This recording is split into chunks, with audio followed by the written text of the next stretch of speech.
Sejam bem-vindos ao nosso episódio 22 da 7ª temporada.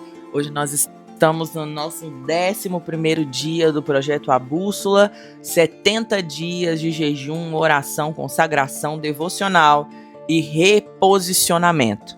E o versículo de hoje se encontra em Oséias 6, versículo 6, que diz assim: porque eu quero misericórdia e não sacrifício, e o conhecimento de Deus mais do que o holocausto. Lembrando que o tema desse devocional é: obediência é melhor do que sacrifício. Eu quero trazer aqui um alerta para você, porque às vezes nós queremos nos sacrificar antes de obedecer. E Deus, ele não aceita a oferta como um pedido de desculpas por desobediências premeditadas.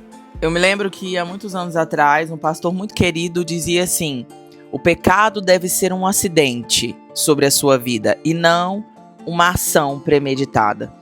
Isso é um fato. Nós precisamos entender que pecado não tem que ser uma prática constante e muito menos você entendendo que é pecado, você vai lá e comete. Isso demonstra um nível de rebelião contra Deus sem nenhum tipo de pensamento ou temor a quem Deus é.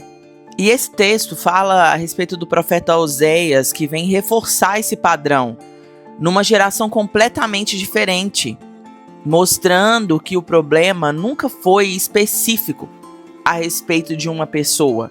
É uma tendência humana recorrente: substituir relacionamento de obediência por performance religiosa. Ritual sem obediência é teatro, minhas irmãs. Deus não aplaude teatro. E isso revela algo desconfortável. É possível estar extremamente ativa na igreja e ainda assim em uma rebelião pontual e consciente contra uma instrução específica que Deus deu. E aqui eu também me recordo de uma história de uma moça que compartilhou comigo algo que ela sabia que era pecado. Ela sabia quais eram as consequências, mas ela foi lá fazer e ela disse pra mim: olha, eu sabia que era pecado, mas eu fui lá e depois eu sabia que eu ia pedir perdão e Deus ia me perdoar. Minhas irmãs, Deus, ele perdoa o pecado, porque isso é uma atitude irrevogável de Deus. Mas a consequência daquele pecado, ela vai existir, independente de quantas vezes você o cometeu. Lembrando que se você contou uma mentira, a consequência daquela mentira é uma. Se você contou 2 mentiras, você vai ter 2 consequências. Não é tipo: eu cometi um pecado moral na área da mentira e todas as minhas mentiras eu vou ter uma consequência. Não é sobre isso. Cada pecado que você comete é uma consequência diferente, principalmente quando ela é cometida de forma leviana. E eu quero te lembrar que existe um mecanismo psicológico comum de compensação moral quando uma pessoa ela é incapaz de lidar com a culpa de uma desobediência específica e se lança em atividades produtivas em outra área para aliviar a sua consciência. Servir demais, ou doar demais, ou orar demais, tudo isso menos obedecer no ponto exato que deve obedecer. Até porque a pessoa que ora demais e a pessoa que conecta com o Espírito Santo, ela não vive uma vida de pecado inconsequente. E aqui eu quero dizer para você que você pode estar exausta de fazer coisas espirituais exatamente porque está evitando a única coisa que Deus te pediu, que é obedecer. Mas também é interessante porque esse padrão é sedutor, sabe?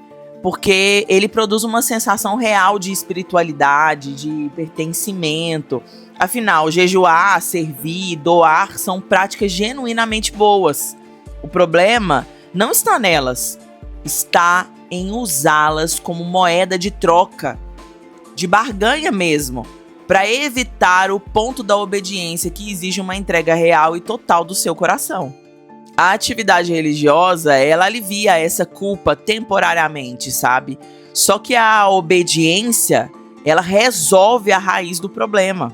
A cura não é fazer menos coisas na igreja e menos coisas que envolvem o cristianismo.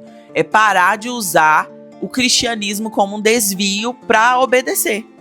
E aqui eu estou dizendo das práticas que você faz dentro da igreja. Às vezes você tá aí, olha, infiltrada no meio de tantas atividades, um tanto de evento, porque você não quer obedecer nas coisas mínimas da vida.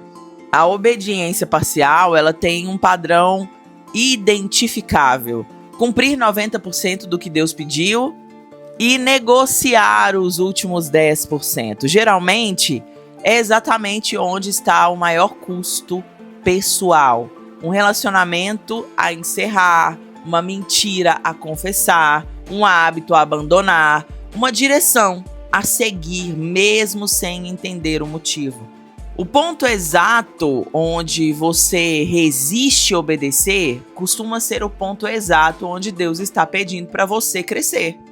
A obediência radical não nasce de sentir vontade, nasce da decisão consciente de fazer exatamente o que foi pedido sem editar, sem adiar, sem substituir por versão mais confortável ou melhor para se praticar. Você consegue me entender? Aqui eu quero deixar claro para você que Deus, ele não pediu a sua interpretação da ordem. Ele pediu a obediência, pediu a ordem cumprida como ele te deu. E o meu conselho para você é: pare de tentar compensar com atividade religiosa aquilo que só se resolve com obediência direta. Nenhum jejum substitui a conversa que você evita ter com alguém.